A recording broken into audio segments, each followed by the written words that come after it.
I've been really trying, baby. Trying to hold back this feeling for so long. And if you feel like I feel, baby, well, come on, give me everything.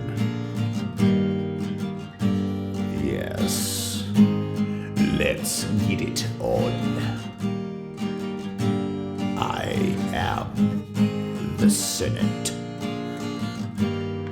and I am all of the Sith. You will get unlimited power when you get it on with me. The guy Bombad.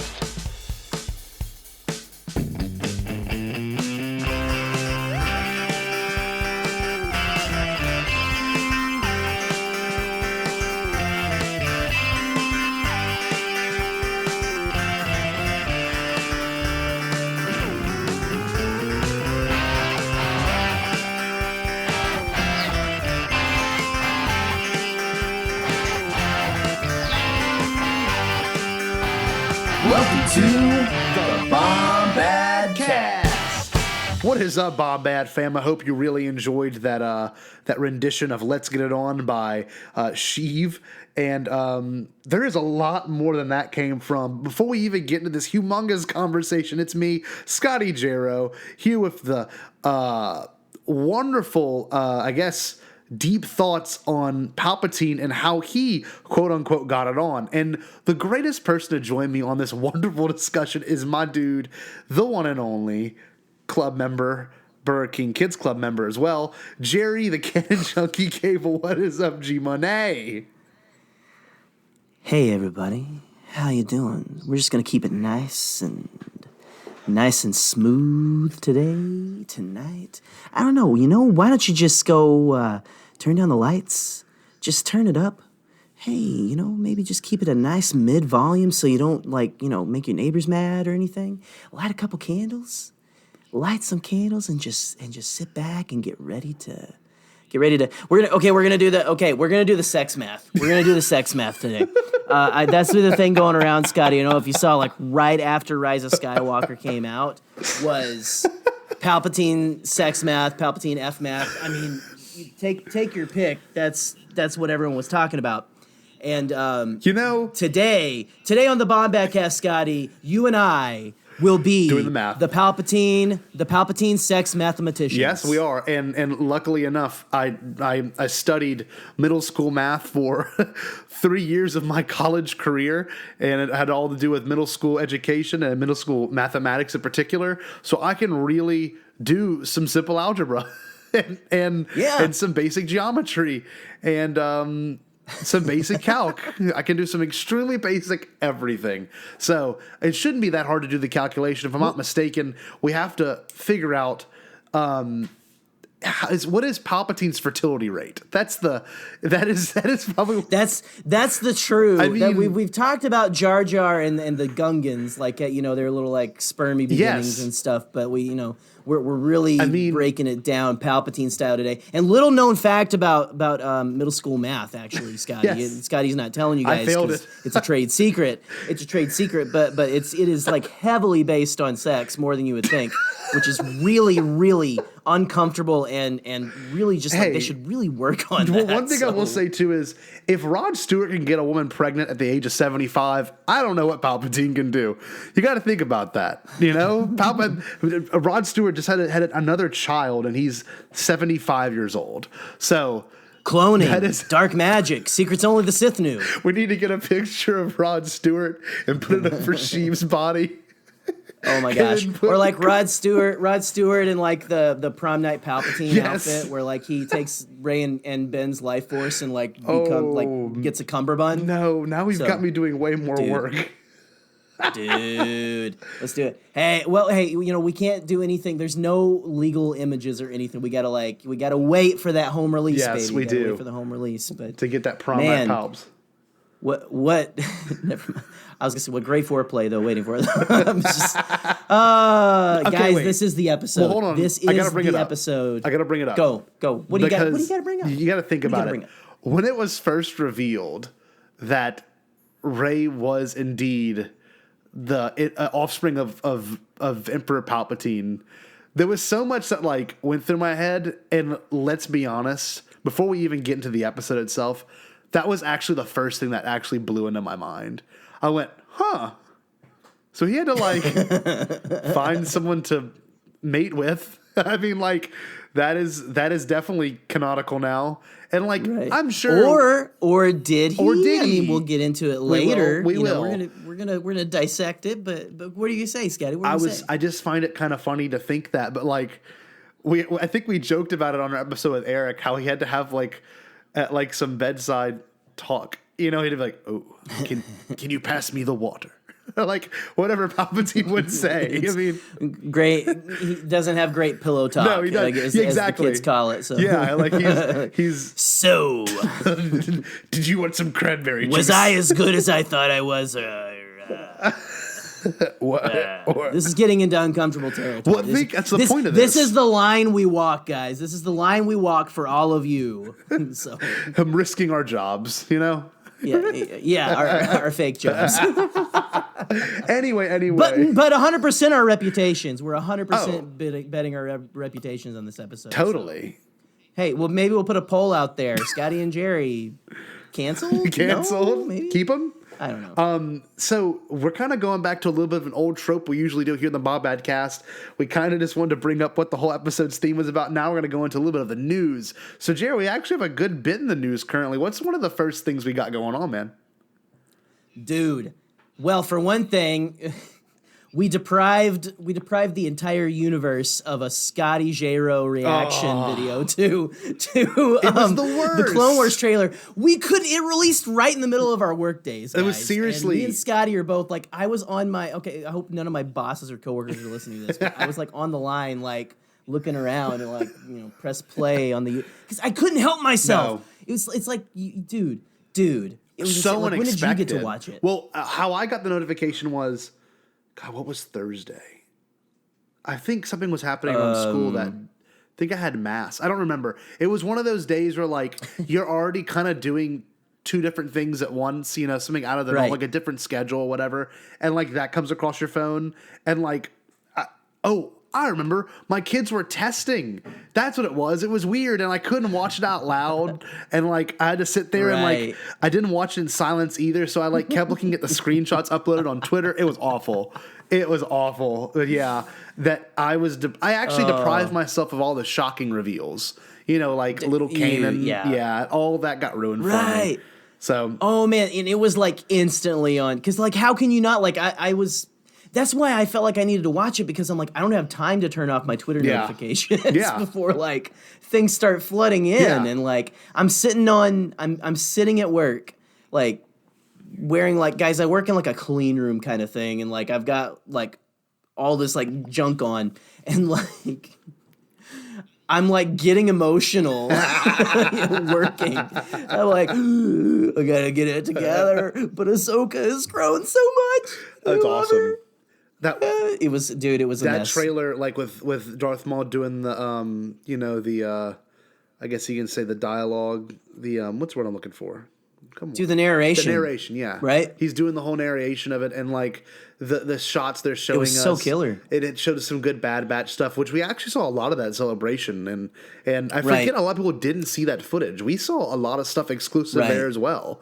It's weird. Well, and I wonder how much of that is going to actually be different from they already released like that art. Yes. Just the animatic. Yeah. And I watched all those animatics because I was like hungry. Yeah. I did, dude. I watched all the way through them. Terrible. It was like watching like Toy Story in 1995. Yeah. No, it was way worse than that. But yeah. So I wonder how much is going to be changed though. How much is going to be different because I don't know. It looks beautiful though. Oh, it looks great. And there's probably going to be some things we can always speculate on. And not to get into that much territory, I will say one thing, though, is I have a strong feeling it's going to end with Order 66 and like Ahsoka's perspective of it. And that is something I never knew I wanted. But what a fitting way to close out this huge thing that was started to make you have empathy for a character like that, you know? To watch her grow, to see how the war has shaped her life. And that's all she knows. And like... not to get into the heated territory, but John Campea is an asshole. So that's all I'm gonna say. Yeah, man. I don't know. It was I used to, dude. Okay, so I used to watch a lot of Collider stuff, and I was let down. Not surprised. Yeah. Because of, like, kind of how the trajectory things have been going on and stuff, like, it was just really poor wording on his part, for sure. It was just poor attitude, all in all. You know, you're right. You're right. He's a total beehole and a half, you know. But I don't know. That was just... It was weird. Terrible. Reading that was very upsetting. Really weird. And watching it. Oh, dude. Watching it was just... I don't know. It was... very uncomfortable. But but this is kind of a one thing I will say, Jerry. I'm sorry. This kind of goes back into our most recent episode. Dude. Like, don't spread that negativity. If you have something negative to say, don't. You could tell the other guy in the interview was visibly upset that he was saying that. Right. That was the worst part. Other guy was. He was also not. That's Robert Meyer Burnett. If I don't know anything about them correctly, he's. I think he might have been he could have been a little uncomfortable, but he's also not shy with his own share of controversy and stuff. So, it's just kind of that, misery loves company, I guess. Yeah. And so, again, I kind of I feel like kind of dirty and ashamed. I used to watch these guys and I don't know. I miss John Schnepp. John Schnepp was the best out of every single stinking one of them. Him and Ken Knapsack were the best. They are. On Collider and Mark Ellis. And it's just, man. Oh, dude, Ellis is pretty cool too. But anyway, this is becoming like a Collider. Yes. The people in Collider. Sorry. And stuff, but no. Hey, we're cool. It's part of it, man. But that was just kind of uncalled for, and I don't really understand. I did not agree with his logic and didn't really understand why he was saying that. It really didn't It really did. Even if he didn't mean it. I don't know. How did he not mean it? It was all very bizarre. That was he really buried himself in some kind of weird box. And he's generally kind of a smart dude sometimes. His other rants are obviously not now. Yeah, no, right? Yeah. I know what you mean because there's been before where I've been he makes some good points. Yeah. I've never really 100% been on his side. Neither have I. He's always been a little more picky with stuff than I am. Of course, you guys know we love tons of stuff about Star Wars here. Tons of stuff, But anyway, back to the positivity on Clone Wars real quick before we move on. I don't know, man. I'm so... It's going... The clues that we've gotten, we knew it was going to come right up to, almost the beginning of Revenge of the Sith. But now that we kind of know we're going into and possibly beyond... It's going to tie Ahsoka even more into the main saga. And I mean, Ashley Eckstein played Ahsoka. She did the voice of Ahsoka in Rise of Skywalker too. So it's just gonna, it's gonna feel like I've always kind of felt how are they going to make this fit in between, Attack of the Clones and Revenge of the Sith whenever everything first started, and it feels natural the way it is right now. Yeah. With Rebels and everything added in. Yeah. But it's going to feel even more a part of the story. And that's what I'm kind of excited when it's fully told. I agree. To be watching it, to be watching something like that from another perspective, like a movie you love. Yeah. I don't know. I always kind of dig that. I know some people aren't really for that. It's a little Forrest Gumpy maybe, but hey, who doesn't love Forrest Gump? Well, one thing I always enjoyed, and Eric and I have talked about this several times, is that theme of watching something from a different perspective. I don't know if you've seen Reservoir Dogs, but one of my favorite things of the whole movie is that the FBI agent was I hope I'm not spoiling it for anyone that likes Tarantino or has not had the opportunity to see the movie, but the FBI agent's part of the crew the entire time, and it's one of those spoilers. You're like, oh, wait a minute. And he ends up getting shot, and like he confesses that he was an undercover cop the whole time, you know, and like it's one of those things like we watch the whole movie from that perspective, like, oh, now it makes sense he's going against them. And the same exact thing happens with I don't know, this is kind of a weird one, but like, let's say you have a house party and someone's got different photos than you do at your own house party. And you can see those photos, and let's say at this point where you're hanging out with someone else, they're in your kitchen taking pictures of them doing whatever. You know what I mean? Like that's one of those things, and you can kind of put it all together at the end, like the Hangover movies, you know? But like, that's always really exciting. But speaking of piecing things together, it's kind of a weird transition, but this Kenobi production delay that had everyone freaking out. That's the one thing I hate about this dry season right now is everyone panics over the littlest things. Like the littlest things. Well, and I mean, it's also, it's the dry spell, but it's like right after a movie that was unfortunately just as divisive as Star Wars movies. Who cares? I don't know. You know, I guess all Star Wars movies are divisive, but just kind of like coming on the heels of all of this, not controversy, but just kind of like discourse and stuff. You know, I don't know. I even, whenever I first saw it, before I like knew, I didn't like go in and like retweet or anything because I didn't know what was going on. But I did, Scotty, have the thought right off the bat, like, oh man, if that's true, if this is actually 100% real, then there's something up. Yeah. There's something up at Lucasfilm. Because the first one was, it was like they're like really bad pushing it back, like rewriting. Yeah. Yeah. But then we came back. We had like I'm trying to remember who exactly had the scoop at first. Was it John and Star Wars Newsnet, or I don't remember, to be honest with you. Who was it?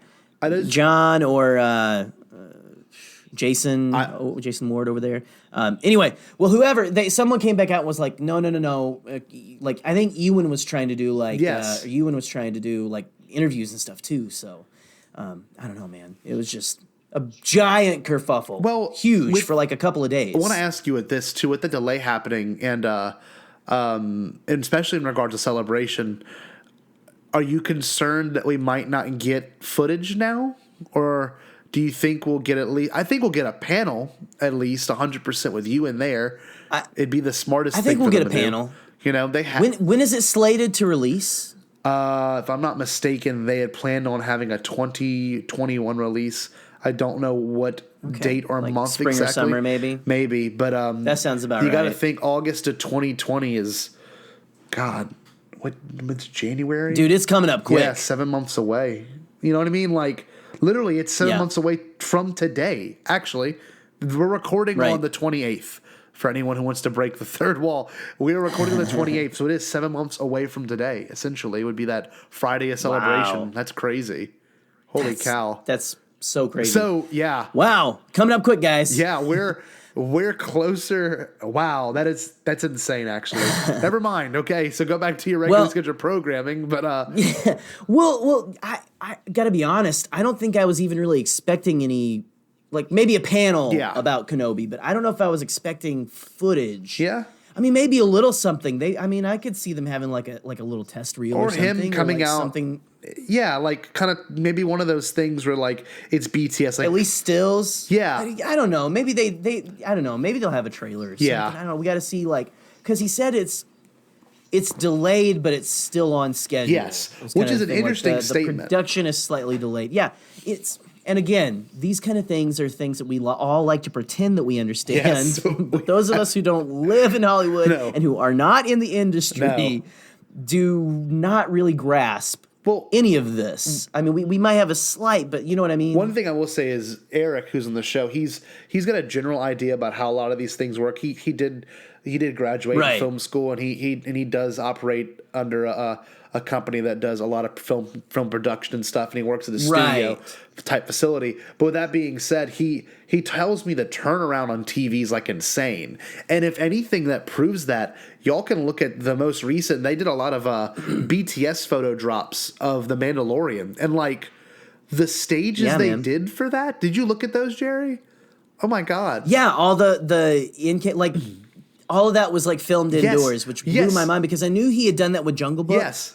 and stuff. And I knew he probably did it on this too, but it just looked so Small. mundane Yeah. outside. Yes. Like, Yes. and I knew, like, Jason had gotten a lot of like pictures. Yes. Jason Ward over at Making Star Wars. Yeah. Was like hiding out, like taking pictures of them, like, shooting on a Yeah. soundstage, kind of a little outdoors. But there was a lot of this. It was filmed indoors, and it does not show. No, and like Like- the coolest thing is that Mind blowing. the realistic lighting apparently is the hardest thing to achieve, and like for them to have it like rendered like real time graphics, like when you Yeah. play a video game for the I guess the environment he walks around to render in real time. That's like mind blowing, not only to someone who wants to be involved with production, but in general. And to think, dude, brings up a good point. That turnaround rate for TV, especially The Mandalorian, probably very quickly. I think they must film an episode, edit it, and while they're editing that initial episode, they're already filming the next episode. And so, Right. like, you got to think when you make a film, they got pre-production, you got production, you got post-production. And the longest time is generally post-production because you're editing the whole movie and you're getting all the CG rendered. But, like, I'd imagine for the Mando and even for Kenobi, it's going to be a fairly fast process. You know what I mean? So Right. You might be right. We might be getting, like, a full-on trailer because of the quickness of television post and pre-production. And this has been in the works for 4 years. Like, he even admits that. Yeah. Like, this has been scripted. This has been going through rewrites. This has been passed on by different writers and directors for 4 years. So I don't think anyone should really worry about this production delay. It's not like it's not coming out. Like, seriously. Right. No, right. Well, and I forget who made this point. I want to say it was either John Hoey or Pete Fletzer of Around the Galaxy. But with kind of they listen to the fan Discord. They listen and they don't listen. Yes. Like, it doesn't. Not that it doesn't matter. They've said that they do listen. Like, they listen big time to like the Make Solo 2 Happen stuff and all that kind of. They know what people are talking about. Yeah. And with if you have people like kind of like unhappy with what you've been doing, maybe like even not that you're trying to please like the naysayers or something, but what's the problem with them wanting to take their time? Yes. And make sure, especially the Kenobi thing, the Kenobi series is as perfect or as good as it can be. Exactly.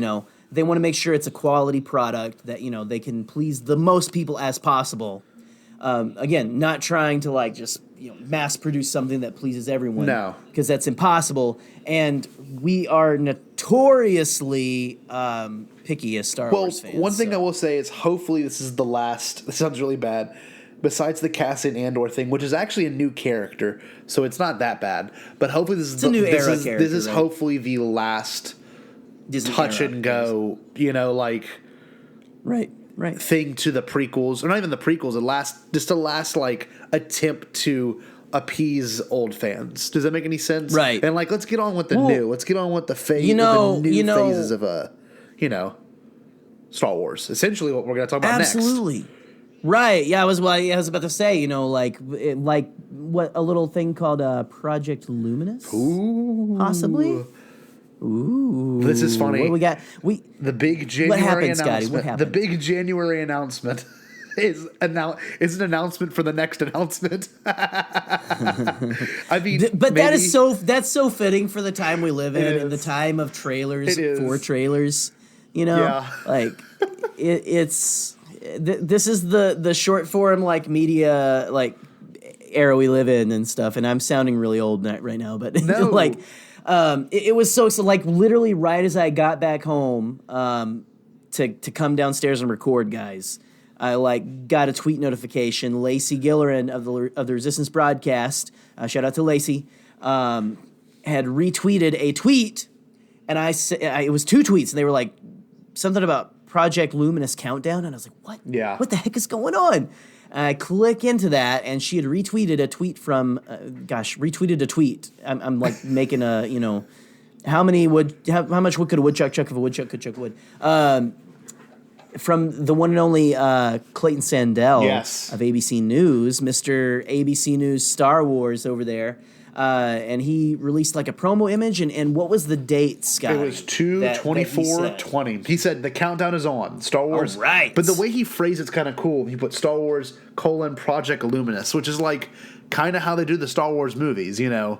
Episode 1, right. : The Phantom Menace. You know what I mean? So like, dude, I'm kind of getting jazzed Me too. because, like, again, we talked about last week on our live stream or something about Shadows of the Empire. Oh yeah, we did. How that was like a multimedia project that they did and stuff, and this seems like it's going to be that on a grander scale. That'd be great, man. And like even like tying more into the films and stuff than that did. Yeah. And I love that. man, I think that's like, what we need. The next couple of years up until the next film, if it's all tied in, is gonna like blow our minds. Well, Scott. I'm gonna keep going real quick. It's by Clayton Sandell, and he was the very first one to put it out. But if you look at the very bottom, the very, very, very bottom, like if you zoom into the picture, it says confidential and a confidential copyright and trademark 2019 Lucasfilm. So I like that it says confidential on there. Maybe he just had the allowance to do it. And in the middle of the photo is the Jedi symbol.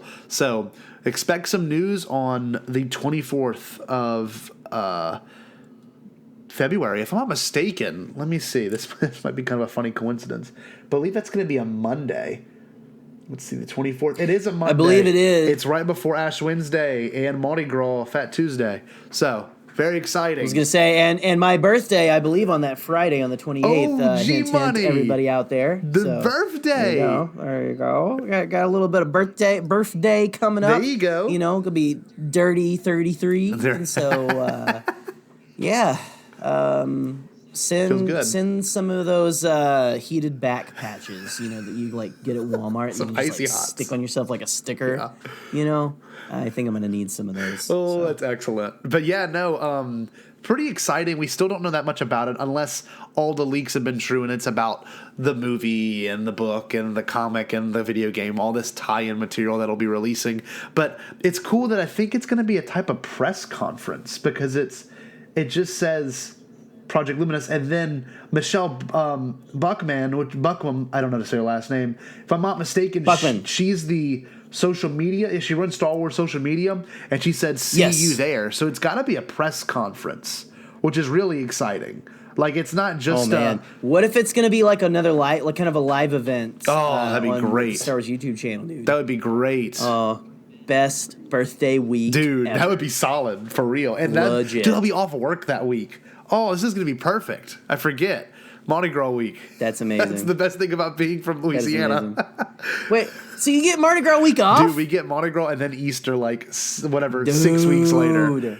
What's Scott? Yeah, what's Lent's done? Hold on. I'm packing up all my crap from up here in Michigan. We're coming down. I'm gonna work at the school with you. It's considered a state I'm gonna be like your hype man. I'm gonna be like your school hype man, dude. Okay, so mark your calendars, everybody. Yes.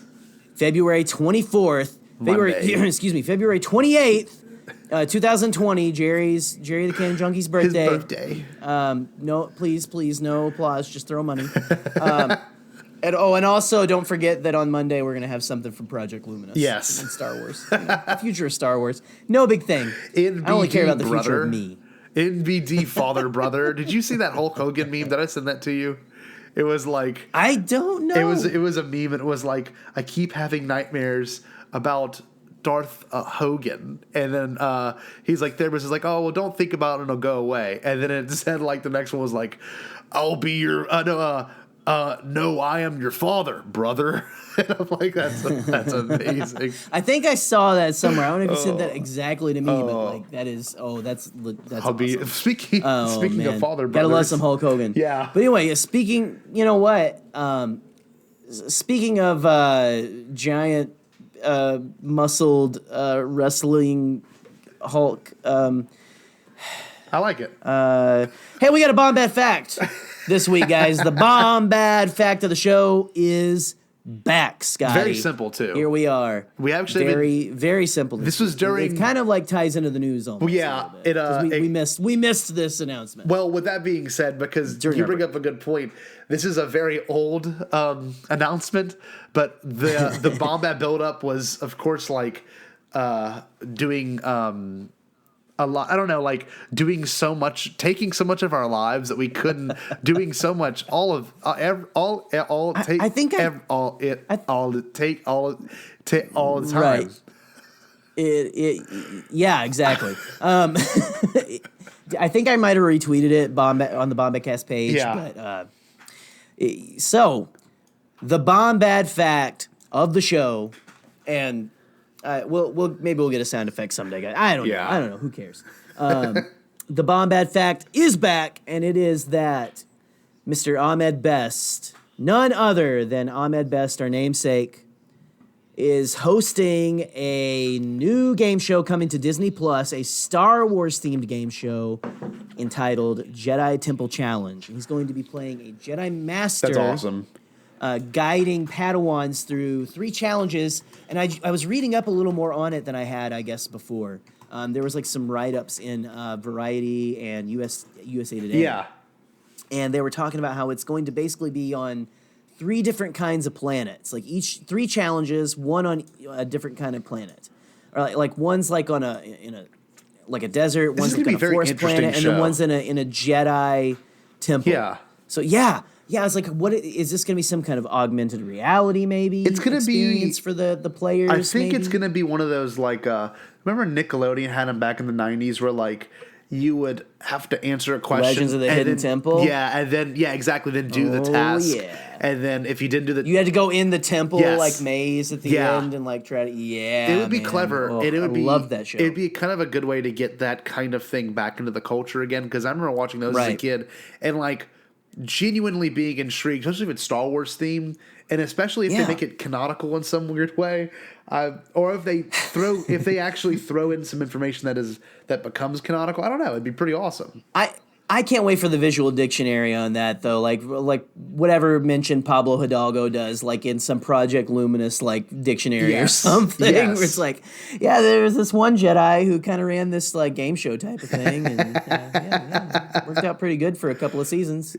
No. We were hoping for many seasons for Ahmed. Of course. We love our Mr. Binks, our namesake, our hero, our Gungan brother in arms. Maybe so, again, maybe future guest. We're gonna be possible future guest for that.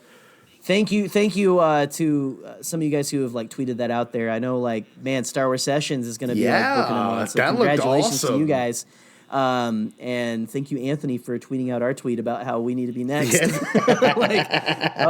Real farm boy, you're the best. But anyway, so that is all I have for Bombad fact of the show, Scott. Can I bring up one thing? I guess that we haven't really touched base on, but maybe something you can look forward to for the next episode of the Bombadcast. The Duel of Fates thing. Do not hold your breath. We will be talking about that. Okay, just want to let our listeners know, because we want to do like a special episode. Yeah, there's going to be something that comes up in the near future where we have a chance to talk about it, and we're very much looking forward to discussing our thoughts on that, because I think Jerry and I hold similar thoughts. So it's going to be a fun discussion, but it's also I think it's necessary to be discussed, because people often forget about scripts that go unread, or actually scripts that never have anything happen with them, which I'll get into when we get to that episode. With that being said, though, what, Jerry? I'm sorry. Oh, no, you're good. I was just going to say, again, me and Scotty, we are 100% on the Rise of Skywalker train, maybe even love. And so, I don't know. There's things to be said in that episode. But with that said, I think it's time to lower the lights again, Scotty. Time to get a little comfy. What do you think? Hey, Google, turn off the lights. I just turned off the lights. Wow. Scott. Someone's like, no. Wow, that was impressive. Someone's listening to it on their speaker at home. Oh, no. They just turned off the lights in their house. Google Home. Luckily, I'm still living back in the 90s, or actually in the 40s in this house. So with Wi-Fi. Jerry just discovered a heater. A space heater. He's no longer to have a fire rolling for 24/7. Yeah, I discovered the space heater. I just haven't purchased it yet. So, no. With this new thing you call currency, him and his family sit around the gas oven. That's ridiculous, Scott. We actually have a wood burning stove, with like an old classic stovepipe, like metal, like a big metal ugly thing with like an ugly jagged pipe that just like juts up through the roof, And, every now and then we have a chimney sweep try to stop by and clean it, which is, I'm mixing like eras and times and places, we're in Depression era America and also, in Mary Poppins at the same time. Yes, so. That's my brain. That is your brain. And speaking of Depression era Mary Poppins, we got to get into the main discussion. Good segue. Of who got Mary Poppins pregnant and why is it Palpatine? Depression. To think, I mean, oh my goodness. Mary Poppins has to be a Force user if you really think about it. Is this a Mary Poppins podcast all of a sudden? No, dude, I would love if we just switched it up and just talked about Mary Poppins. 100% talk like we're gonna talk about Palpatine and Rise of Skywalker, and then we talk for like an hour about Mary Poppins and how she's like possibly from Hogwarts and stuff like that. And from Coruscant, some reason. Yeah, at the same time. Well, stay Bombad. All right, so here we are, guys. We are here to do the insurmountable task of Palpatine Sex Math, whatever the heck that is. A killer band name, if you ask me. It is a killer band name. If you garage rock guys are out there, looking for your next new... If you're like the Andy Dwyer of your garage rock scene and your band keeps changing their name... if you get that reference, then congratulations. What was it called? What was their band? Be best friends. Scarecrow Boat, Mouse Rat. I'm trying to think. It was like several different names over the entire. Go watch Parks and Rec. Amazing show. Anyway, but we're going to be doing the Palpatine Sex Math tonight, and just talking about Palpatine in Rise of Skywalker, and let's just go ahead and dive right into the nitty gritty, Scotty. We're going to talk about. A little bit of Palpatine's Coruscant air taxi confessions and kind of like what do we think, like what's the nuts and bolts? No, sorry. Oh, whoa, sorry. What are the convors and whatever the bees from that Thrawn novel. Are that like covered Darth Vader in some kind of weird bee concrete and stuff. Forget about the those. The convor, which is the little owl. Give me a second. I'm trying to do Star Wars equivalent to birds Thrawn and the bees. So, okay, no, it's Thrawn. What is going on? Alliance. Thrawn alliances, I think. Concrete bees. No, don't even look it up. That's what they are. Concrete bees. What is it? The unknown regions. The unknown regions. They're on Batuu as well. Concrete bees. I thought they were on Batuu. Native to Batuu. or no. They were. What is it? What is the name of that species? The Grisk. The Grisk. Yes. They're native to the homeworld of the Grisk. Oh, okay. So, the Grisk come and they have jars, full of concrete bees, like Jar Jar Binks, like SpongeBob SquarePants, like he catches the jellyfish. Yeah. Off the rails. Could you imagine getting imagine? Hold on, real quick. You're on Coruscant. You're a regular taxi driver. Yeah. Look, I'm gonna cue some atmospheric sounds that I find on YouTube. All right, here we go. Here's the cue. So you're in your taxi, okay? It's a late night. Let's say it's just another day. Say it's like 3 or 3:15 a.m. and this is usually your slow hour, and it's like a random. Let's say it's a random Thursday night. It was ladies' night, and someone waves you down, or you get a notification on your smart hub, and you're like, oh, let's go pick this up. And you're like, huh? Okay, hold on, wait a second. I think you mean Hollow Hub. Yeah, Hollow Hub. So. Yeah, you're looking at it, you're like. Sheev. All right, well, you pull up and you pull your taxi next to him. He gets in the car and he goes, take me to the You can do a better Palpatine voice than I can, but Take me to. Okay, first of all, we got to do the math. yes, we got to do the math. Oh, we got to do the math. Are we in the Phantom Menace era? Are we in the? Oh. No, it's probably Chancellor Palpatine. Wouldn't we think? Around that time, or is Yes. this like beginnings of Emperor Palpatine? Yeah. Let's just say he's Emperor Palps. He's Emperor Palps. If he's all right? Emperor Palps, then like he was on lockdown. If it was Chancellor, It he could have seems- had a little bit more leeway, especially if he Yeah, was it's true. Senator. Maybe he would it's be doing like- whatever he wanted to. He liked to go to the opera. He liked to have a little bit of fun. Okay, so back to the atmospheric stuff. Okay. Yeah. So okay, set it up again, cab driver. So Air taxi driver. sitting in the air taxi, slow night for Rees, and it's before he was on Jabba's porch. Humble beginnings. Yeah. Man, that guy has heard some stories Yes, though. yes, and he's got his three eyes, and he's just waiting to get a notification. And anyway, so he's chilling there, and he gets like a kind of like an Uber notification. He's like, "Oh, let's go pick up the next person," and he goes to pick it up and opens the door, and he asks, "Where are you heading to?" And what does Palpatine respond with? Because he must be a little remorseful. Like he must be like, well, Take me to the Imperial Palace. but it used to be the Jedi Temple and stuff. Take Mace Windu Boulevard, which is going to be really awkward for me, but I want a blizzard take from that, no Dairy one- Queen. take me down take me down Adi Gallia lane because I don't want to be seen by my friends, and they don't go to the Jedi streets. No, if you do what I do. and he's as he's saying this, he's like, I should really change those names. He's like, I don't know why I haven't done that yet. That makes no sense. Yeah, we're looking at the time. I'm looking at my chronometer right now, and man, it has only been a couple of months probably since Revenge of the Sith, or since I killed the Jedi. Well, he's into antiquities too. Do you think he has like a pocket watch? Do you think he's like let me pull my pocket watch out, and does it ever get lost in his skin?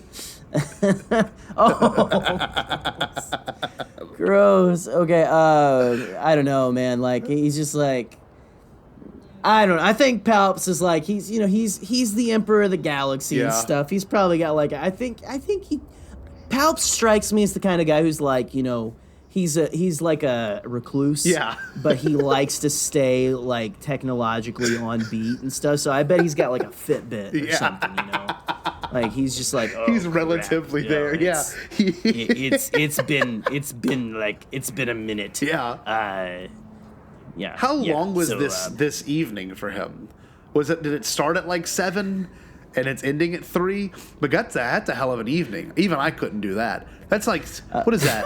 That's no, not the session, but like the actual. No. going on? I'm referring to like.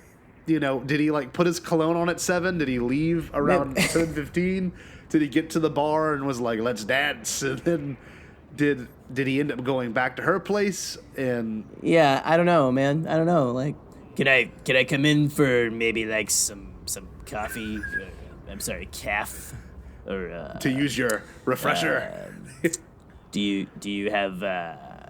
Yes, I have to use the refresher. Not for anything gross or anything. I just I need to. You see this? I need to moisturize constantly. Well, like, there's a lot of things that have to be, kind of pondered on, especially in regards to like Palpatine's game, because dude, that guy is manipulative, and he obviously can attract people to do exactly what he wants, but like it's never worked with a girl before, like obviously Leia doesn't listen to him, Right. Padme like refused him in the Phantom Menace. I think men are more into Palpatine than women are. If you really think about it. Oh, yeah. Yeah. I don't think possible. Asajj Ventress ever had a relationship with Palpatine, if I'm not mistaken. So No, he always was like telling Dooku to kill Yeah, him and yeah, stuff. so So I think that didn't go too well. No, So- but like maybe when it comes to women, Palpatine's kind of a moron at playing the game, because we've never seen it. Do we want to even embark on the territory of Palpatine as an incel or something? No girl ever wants to go out with me. Oh, so he's like a I just gotta constantly make the babies. no. I would hope he's out of dark force energy. Well, I would hope he's one of those, but I'm a good guy kind of guys. You know, he gets rejected by women, and I don't know. I've got a lot to offer. Could you? I mean, I am could you the imagine? ruler of the entire galaxy. Basically, I'm working on it. Okay. Him. I'm an upstart. I'm a young upstart. Okay. I've got an army at my disposal. I think I'm a pretty hip dancer. I can do the thing with the arms and the what is that? The dab? Is that what that's called? Him and Masamita. I don't know. Imagine all the phone Oh my calls gosh. Masamita had to sit through. Masamita has to be like his wingman. Yes. Like all the time. Oh. It's like, have you met my master? You know, like frickin' I don't know, like Lurch Yes. of the Addams Yes. family, just like coming up to some girl like, excuse me, but would you like to talk to my friend? He has a nice car or something. You know what I mean? Like, I don't know. I don't even know. This is Well, like, crazy. if I'm not mistaken, canonically, doesn't Masamita and Slymore know that Palpatine's the actual Sith? Like, aren't they? I believe so. Yeah. I think they're at least colluding with him. Like, they know he's kind of doing dirty, underhanded stuff. Because, I mean, Masamita sticks with him throughout the Empire, the Imperial era. Yeah. Like, if you read the Aftermath books, he is there at the end. Yeah. But Maz, I don't think he's like, I don't think Masamita is like maniacally evil. I think he's one of those like, okay, I'm gonna go along with the flow on Yeah. this because I don't want to die. You know, I don't really care if people get hurt in the process. You know, one of those like fortuitous cowards. You know. But I don't know, man. Slymore, I don't know what her deal is, and Maybe a lot of people. Slymore is the. Well, a lot of people were like posting the meme, you know, of like, is this like Palpatine's girl? Because I could see that, Yeah, maybe, maybe. you know, but you know, I don't know, like you got Palpatine who, you know, was human. Yes. No matter how twisted by the dark side he became, Yeah. you know, he was still born a human being. And Slymore was Umbaran, which is you're right. Speaking of Clone Wars, a great arc of the Clone Yeah. Wars. Go check that out. But so they were near human. They looked like really pale, like vampiric humans. Yeah. Well. Which is a lot like Palpatine. Well, he was sitting next to her at the opera house section, so right. it's very interesting. And like, you got to think if Rey, you know, I just realized Rey has a brother. Just dawned on me, Wait, what? or has an uncle at least. Just dawned on me. Snoke. He said, "I made Snoke," which means technically Rey's uncle is Snoke. Or maybe You just confused the heck out of me. No. I was like, what comic or what did I miss? Like, I've seen Rise of Skywalker 6 times. I probably need to go watch it at least 5 more. But, dude. I made Snoke. Yeah, I had a little bit of freak out. I made Snoke, my dear boy. I don't know. I know, like, it's kind of like roll your eyes almost. What? Well, the dialogue from Palpatine, and it's so overtly evil, but it's that scenery chewing Palpatine that I absolutely love. I love that's great. unlimited power. Yes, me too. Gives me Palpatine. chills every time. Like, well, it's like it's supposed to be big and over the top. This dude is like evil incarnate. Yes. That's why he's got a bumpy forehead. Okay, that's what evil does to Yes. you. Like massive wrinkles. Massive wrinkles. So just stay good, kids. Yes. Stay good. Unless you are really good at moisturizing. No, stay good. Well, okay, so when are we kind of thinking that this son was born? I would say in The Rise of Skywalker, and I actually have the handy-dandy Rise of Skywalker Visual Dictionary with me by Pablo Hidalgo, with exclusive cross-sections. We're not sponsored, but, you know, it has a lot of good info in it. Yeah, that's a great book. We have a page. It has a lot of great info. I'm still not done with it. Jerry may or may because not have it's sent me like, stuff from it. I'm just saying. Oh, dude, I see something and I've got to like get it out there. So I blast it to Scott. So, Let's see here. I'm looking for the Ray page. Scotty, why don't you go ahead and do a little bit of a tap dance? Well, I will say this: if you think about it, Palpatine, if this man is in his mid-20s, maybe I guess you could say, because if you look at the thing, Right. they look like they would be in their late 20s, maybe. I don't know. Like they look like Jay. They actually look like they'd be closer to your age than my age, because like Right. just the way they like spoke. And, like, the fact that Rey is probably, like, 11 years old, which would make sense, actually, that they could have had Rey. Maybe she was 8 or 9 years old. You can't really tell. They could have had Rey when... She was... Okay, so we've... In this book, it's Battle of... or, excuse me, the let's see, BSI. What does BSI stand for? Before Starkiller Incident. Yeah. She was born 19 years before the battle... Or the Starkiller Incident. Okay. Let's see, I'm looking, 13 years before the Starkiller Incident, so before Force Awakens. Yes. Rey is abandoned on Jakku by her parents. So she who was die shortly 5. thereafter. Right. Okay. So they could have been 25 when they had her, and that means they would have been in their 30s, maybe? Because they did look like they were in their 30s. I don't know, like, they didn't look... You know what I mean? They didn't look... Yeah. They looked like they were around... Luke and Leia's age. Maybe like a little either slightly older or slightly younger. It's honestly whatever they choose to write in whatever novel they come out with. It's the interesting thing is trying to decipher it, because if they were in their 30s, she was 5. Obviously Palpatine had been back. That's the other big thing, is when did he come back? Because the explosion happened in the Death Star 2, went down, and like did it just immediately go back into normal? And that child had to have been born before that, right? Like that's how it has to have worked. I don't know. It seems like maybe there was like a little bit of him kind of coming back to power or something. I don't know if like say okay, The Mandalorian is like 6 years after Return of the Jedi.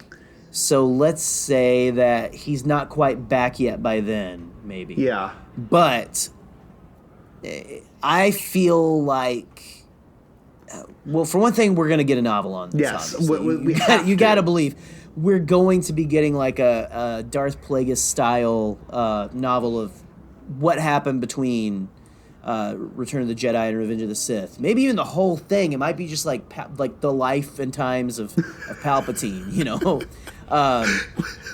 I'll read whatever. I mean, if you want to do like a series or whatever, but The life and times of shoot, Palpatine. even if you do it like Forces of Destiny, which would be really weird. That'd be You shouldn't so do that. bizarre.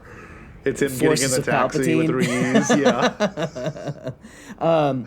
But I'm thinking, let's see, he probably comes back a little after Mandalorian, or it's got to be almost. I would give it 6 to 10 years after Return of the Jedi, but who knows? It could be like right after. But you got to think that maybe there is a plan he set up with the Sith Immortal cult. Yeah. That's like the people that are there, and I still don't know what people are talking about. That those people crumble like statues. They did. And they get crushed. After everything.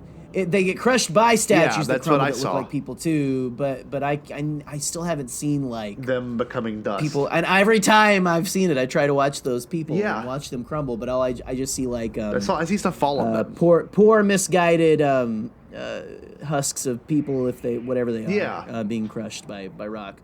That's a whole nother.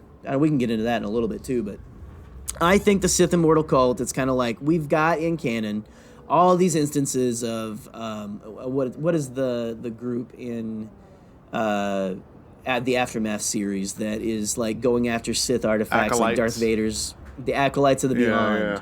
Right. They're like kind of led by Yuk Shu, he was one of Palpatine's right hand like dudes and stuff, and I'm getting very canon-y. No, so it's just good. stop But me. no, get Kennedy, because like I'm looking but- at a timeline but, like, right now, I don't know, dude. and it's all been kind of like for Palpatine to have made his son, it would have happened like right after the Death Star 1 would have exploded. Like that's when it makes the Yeah. most sense. You know what I mean? So Well, that or like I don't know. I almost feel like he's about the same. Maybe he is a little younger than Luke and Leia. yeah, The problem that we're having, that everybody's having, I think, is we have no idea the age of those people. No. Except for like what we can tell visually. yeah. And they look like they're in their 30s. Yeah.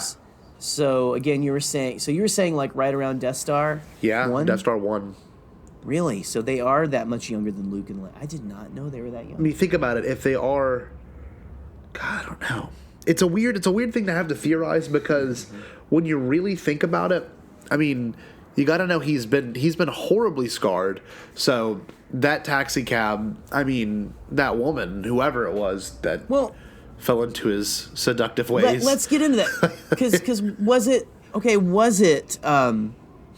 Palpatine going to the Outlander Club and like, you know, wearing like that prom night Palpatine outfit that he's got. He put on his nice silk red shirt. Yes. And his robe with the cummerbund and stuff. And he goes out there and he's like, hello. What cologne is he wearing? What? I think he's wearing, okay, Palpatine, let's see. What kind of scent does Palpatine go for? He's an earthy scent kind of guy. He doesn't like he doesn't like that like you know, whenever you go cologne shop, I don't know if anyone does this, but like you spray the thing and you smell the coffee bean just to make sure you can kind of like get the refreshing scent. But like he's the kind of guy that like goes up to kind of like the more musky smell, and it's the kind of ones that like you'd wear in the fall. But he wears it all year. I bet he Spicy. Probably, if he's into the musky stuff, I bet he's like really into it's probably a what would you call it? Like a woody. Was it a Accolade atmosphere or something? You know, like the giant crab thing from Geonosis or whatever. Or it's technically, I think, from I don't know where it's from, guys. I don't know. It's probably from Felucia or something. Well, also he probably wears a nice Felucia cologne. Yes. Do you think nice giant flowers on there? Do you think this love interest was an old fling from Naboo as well? Do you think she like called her up and it's like, hey, come meet me here, and he shows up like, oh my God, what happened to your face? He's like, well, never mind that. You know, let's talk about high school. Let's talk about high school and how I used to look very good. Do you remember Carol? That girl who always used to wear always. I'm saying always. She always wore the Jedi robe. What was up with that? She wasn't a Jedi. I knew. I felt it. I knew it. I felt it. Yes. But what was up with her? Yeah, no, I wonder who this unfortunate soul would have been. Like, really? Well, and was it a willing participant? Okay. I don't know. We're gonna keep it like nice here, guys. 'Cause we're not talking about crazy like hyper realistic real life when we're talking about Star Wars. No. You know, I don't know. Like we're not gonna get like deep into like you know the troubling nature of all this stuff, because when you get down to it, again, this is for 12-year-olds. Yes.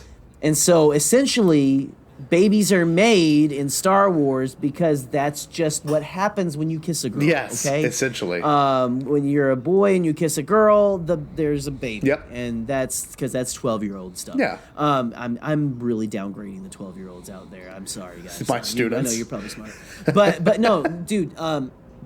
So when we're talking about Palpatine and how he has a son, I think about the nature of Palpatine as a planner, and like how he has contingency plan upon contingency plan upon contingency plan. Why wouldn't he just go, hey, maybe I should have a kid just in case, like I want to, like, I don't know, like use him for something. It's smart. Or, like, why? And I know it's like, but dude, this is the dude that in the Clone Wars stole babies from people to like train them, and was like, oh, the whole place is falling into the lava. Just let it sink. Yeah, or like giant Zillo beast, and like bringing them back to Coruscant. Yeah, I mean, like all of that stuff. You know, like this is a dude who makes ridiculous plans, and that's we're gonna get into that in a second too, about Palpatine's planning and stuff.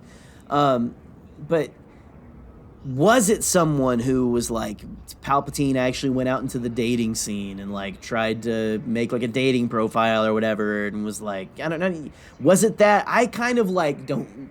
One thing that's really hilarious to think about, honestly. Oh, it's amazing.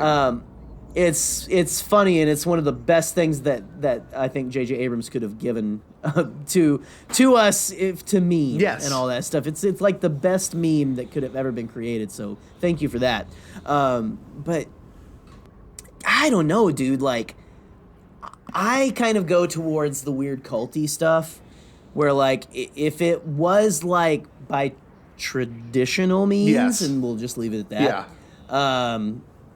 Then maybe it was like kind of like a someone volunteered as like a tribute or like a sacrifice. I mean, that's you know? it's a very easy thing to have to contemplate, because that if he has that many devout followers, one of them will be willing to do that. So, I mean, like for that son, and that gets even that kind of edges on like that dark, weird, like culty territory. Yeah. But I mean, you can kind of edge in on that with this space fantasy, and it not be like, I don't know, it's. For one thing, this is a bad dude. Yes. Palpatine's a bad dude. So that's, it's unfortunate, but thankfully his son was able to get out, apparently, and marry someone and have a happy family for a little bit. Maybe he didn't even know he was the son of Palpatine. Maybe he was just there. Maybe not, yeah. Maybe the whole end game was Rey. And Palpatine could foresee Rey and her influence, but I don't know. This is where Palpatine makes his mistakes. Maybe, I don't know, this is where the Palpatine thing gets very interesting now, because we thought he made his last mistake on the Death Star 2, which I guess he didn't because he had more plans aligned out, but was Rey, his mistaking Rey for going evil being the final mistake? Because he did foresee her killing him, but not in the means that he saw, which kind of parallels Anakin in the same way of Padme dying. He foresaw Padme dying, but he thought it was at the hands of herself, not by his own fault. You know what I mean? Which would be really kind of a beautiful way for the Force to tie back into that that overall theme of you can't predict your own future no matter how hard you try. Because if you look back at, not to say it's weird, but Vader killing Palpatine still holds a lot of weight, because that line, bring back the balance, like as I did Rey, because I think Anakin really did bring back the balance in that moment, and he was Anakin in that moment, which is really kind of a cool confirmation we got, really of that. And then for Rey to kill him now, it's not in the same vein. It wasn't like, lifting up and throwing him. It was literally using his power against him, which I don't think he has ever had that encounter before, except for when Mace did that to him. So, kind of, I don't know, it's kind of these weird thematic parallels. This is some Bombad build-up level kind of thought right here. Really it is. And for real. Like you said, he's a chronic planner. And, maybe he... Well, to his own detriment, 100% and stuff. And we can get kind of into that Palpatine plan if you want. Yeah, please. Well, and one thing, too, I kind of thought, you're talking about, you just reminded me, I forgot to put it in our notes, but I wanted to maybe revisit those prophecies we were looking at with Palpatine and them, the Chosen One prophecy and all that from Master and Apprentice. Yeah. Okay. Let's see. Okay. Here we go. Here's the Chosen One prophecy. All right. And then I think there's another one that kind of talks about a daughter of something that I want to try to find too. But okay, so only through sacrifice of many Jedi will the Order cleanse the sin done to the Nameless. The danger of the past is not past, but sleeps in an egg. When the egg cracks, it will threaten the galaxy entire. When the Force itself sickens, past and future must split and combine. A chosen one shall come, born of no father, and through him will ultimate balance in the Force be restored. I don't know. Interesting. It is still interesting. Then there's also he who learns to conquer death will through his greatest student live again, which was the other one I kind of liked. That one's really cool. On. That one's interesting. When the righteous lose the light, evil once dead shall return. Hey. There's one. When the Kyber that is not Kyber... No, not that one. Here we go. She who will be born to darkness will give birth to darkness. Who? That's an interesting one. I don't know. That could be Leia. Or that could be Leia. That would make sense. To darkness. Yeah, that would be amazing. But you've got the past and future must split and combine, with Kylo being the son of the past and stuff, and Rey essentially, still being tied to that past. Yes. But splitting and combining. I don't know. I'm kind of like I'm spiraling now. We are getting into Bombad build-up territory. No, but that's okay because like the cool thing about this is you have to think about this now. If you really wanted to really take a step back, because you gotta think we're gonna look at the sequel trilogy a whole different way. That the Palpatines and the Skywalkers, even in this trilogy, have always been at odds, and they come together in the end to conquer the true evil that is that Palpatine lineage, then take on the Skywalker name. I know that's kind of a big mouthful of how you can analyze this sequel trilogy, but it's Palpatine not only being destroyed physically, but his name is now dead too. Hopefully, you know. Completely cutting it off, right? Unless he's got like a bunch of different, like, I don't know, because he could have. Again, we got the cloning, Secrets of the Sith, whatever.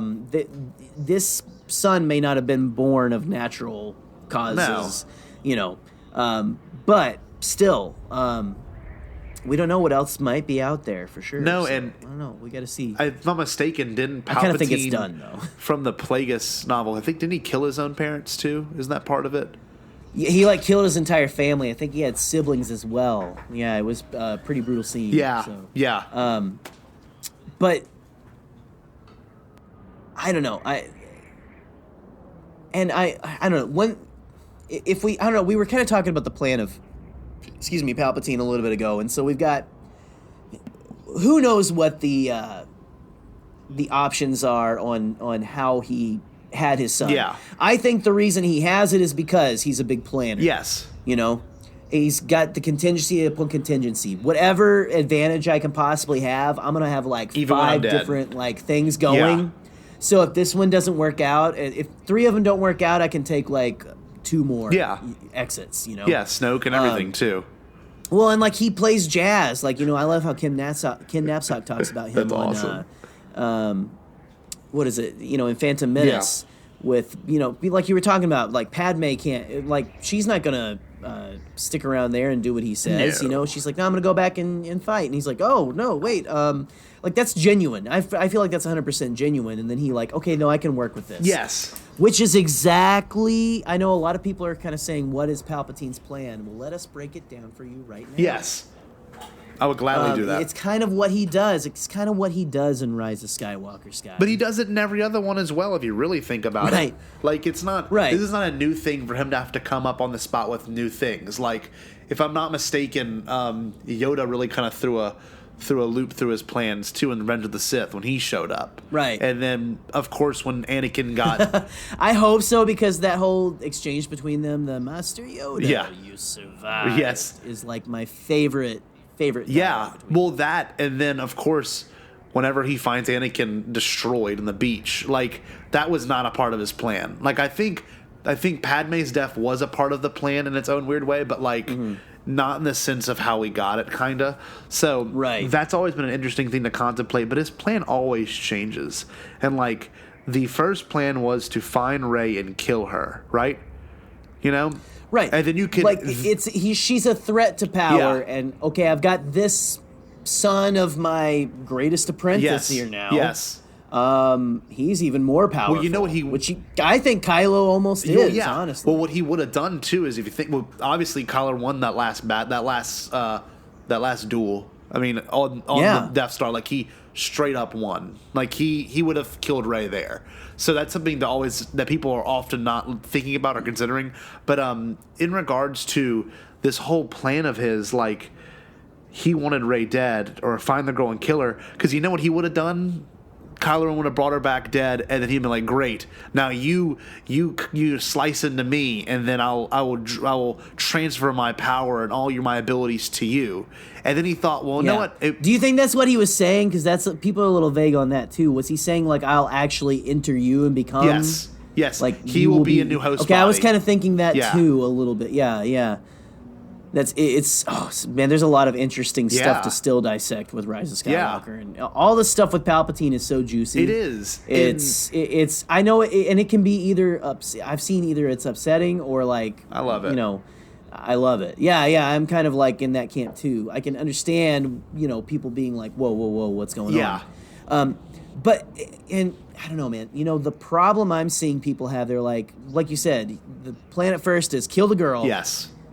and I've seen people go like, okay, so it's kill the girl, then she shows up. It's like, no, I wanted you to be here all along and stuff. Like, where that the disconnect I feel like, and I'm not trying to say like, you missed something, but you might have if you watch. At the beginning, again, he's got his greatest student's grandson there, more powerful. Okay, I'll take this guy's body. I'll be good with him, like you were saying.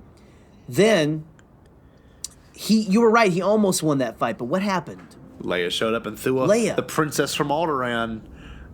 Has disrupted my plans. Yeah.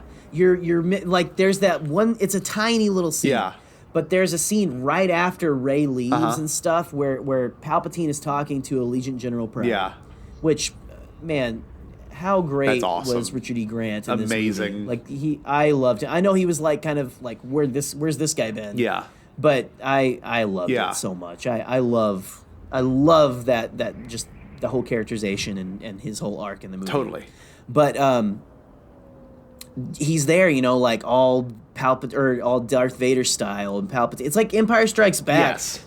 With Vader and Palpatine, like Vader kneeling and stuff, and he goes, "The Princess of Alderaan has disrupted my plans." And then he says, bring the fleet to Exegol or whatever, or come to Exegol and destroy a world they know and stuff. And like you can tell right then, he's like, okay, this dude betrayed me. Yeah. He's like, so I'm gonna try to play to my quote unquote grandchild's heart, longing for family, and she even Finn was like, this is unlike you, Rey. She's been he was telling her like, I want to go and kill him. I gotta go and kill him, but it's unlike her. Right. And of course this is Rey's movie, and I know you could say that about all the sequel trilogy movies, but like this is 100% Rey's like. The main focus is her journey in this movie, because with episode 8 you got kind of all three of the characters, and episode 7 you kind of got way more of just Finn, honestly. You know what I mean? Like Finn and Rey, but like this episode 9 is all of Rey, which is amazing because the payoff is in the end where she does get to Exegol and she does meet Palpatine, and Empress Rey is like the first thing, or Empress Palpatine. Empress, when he says take the throne, Empress Palpatine, I like whenever Kylo first said, "Hey, you're a Palpatine," that is such a clunky. It was a clunky line. I couldn't believe it at first. Yeah, it gets easier with like there's so much stuff in Star Wars that's clunky. There's so much clunky dialogue. That's just Star Wars. But whenever Palpatine says Empress Palpatine, that really like that. I like. Could you imagine being told that? Really cool. That she all she wanted to do was find her family, and then when she finds her family, it's him. But it's also like one of the most powerful men in the galaxy. So therefore, she would be going. It's so cool to think about her story, because she would have gone, if she had accepted his offer. She would have gone from being literally the scum of the whole entire universe, the galaxy, I mean, where people were like, Jakku, you're a scavenger in Jakku, all the way to being the empress of the galaxy. It's that's really, and like scratching her name on that metal thing at the very beginning to then like being command of the whole galaxy would have been her character arc if she had accepted, but she didn't. At what cost? Yeah, and especially in regards to Palpatine's character and how he really makes it sound appealing, because I don't know what I would do in that moment. I mean, I want my friends to be saved. Like, honestly, you would hope you do the good thing, but it's hard to make that choice. It really is. I don't know, man. I don't trust a guy who doesn't have all his fingers and is like hooked up to a giant claw arm. Okay, something fishy's going on there. Something fishy's going on with that dude. Yeah, a little bit, maybe. He smells of death. I've died before. Yes, but like, anyway, there's a lot to be said about his plan and how important his character is for the character development of Rey. And I think Palpatine's inclusion in this final movie was really some icing on the cake for the overall saga. And like, regardless of what his plan was, we know that like, I don't know, he didn't expect to encounter a dyad in the Force, which was one thing I thought was really cool. So he he really wanted to jump bodies, like you said, in his fragile age. Right. But once he figured out that he could, what did he say? Say It's- the power of the two will restore the one yes. true emperor. Yeah, and then he said, a die in the Force, something as powerful Unseen as for life, generations. Yeah, something as powerful as life itself. The power of Which- power of life itself. That's a really cool line because it kind of makes you think about, what he was searching for with Anakin, the power of life, to create life. Yeah. But to find two people That's what they've made like Anakin's whole or Darth Vader's whole thing after Revenge of the Yes. Sith was like, I'm gonna bring Padme back. I'm gonna cheat death. Yes. I'm gonna fix this. Yes. And so this dyad happened to choose a Skywalker and a Palpatine who were, not born at the same time, but are the same strength in the Force, which is very much obvious. Bound together. Yeah. Yeah. Well, and okay, I know a lot of people, and again, if you take offense at Rey being a Palpatine because of some of the things it might say to you, that's 100% valid. That's okay. Yes. We're not saying that that's invalid, that's stupid, that's wrong. Not at all. Not No, at all. I can, like, dude. Okay, we're a couple of real talk, couple of straight white males here. Yes. We know when to shut up. Yes. So Definitely. at least we've learned. We try. So you can tell us whenever you. Okay, we'll shut up. But I guess I never read it. I never read the theme of the movie and stuff as or where Rey gets her power is from a man, is from Palpatine. Yes. That's I was never like that's why she's so powerful. Yes. Because especially once you get to the end and you go, in fact, I was a little disappointed. I was like, you're going to say that she's because she's a Palpatine? And like, I guess I get it, if we're going back to that kind of rules, but it seemed like there's something else going on because Kylo's like crazy powerful too. Totally. And then the whole, that their power comes from them being like their souls being knitted together beautiful. through the Force. It's beautiful. Beginning and That is what their power is. Yeah. Yeah. And that's where the power comes from. And so from first viewing, I've been like, okay, that's the power. Yes. It's not from this week-old incel dumb grandpa dude who's like the evilest man in the galaxy, Yeah. the okayest grandpa in the galaxy. It doesn't come from him. What is good about you is not dependent on the sins that your family, your father, your grandfather has committed before you. You have the chance to take the right steps. Totally. To make something of your make your name something to be desired, or choose whatever name you want, or it is your power to go out and do what you want to do. Again, straight white males, talking about all of this, but I don't know. It's just that I think there's still something powerful in there. It is. and stuff for at least for me. Well, like the Palpatine that we ended up getting at the end of the movie is one thing that I think, as a moviegoer and as a fan of this series, I never knew I needed and never knew I wanted, but like to have him back one more time and that full-fledged power and like doing his lines and saying his things or something, I loved to have at least one more time, because if you have Ian McDiarmid and he's still around, why not use him, Yeah, and like yeah. and to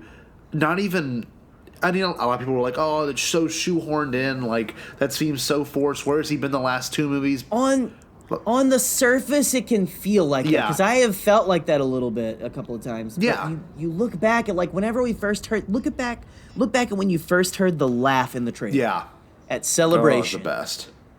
And we're all there losing our minds, or think you're at about home it. losing your minds. We're all, you're like, immediately my mind went to Show Me Again, Grandfather, The Power of the Dark, and I Will Finish What You Started. Him talking to Vader's mask, which I'm like, why are you talking to Vader's mask about showing you the dark? No, It's been rooted. that's not Anakin. Anakin is, and again, here we go, Palpatine, like I've been every voice you've ever heard inside your head, Yep. all that stuff.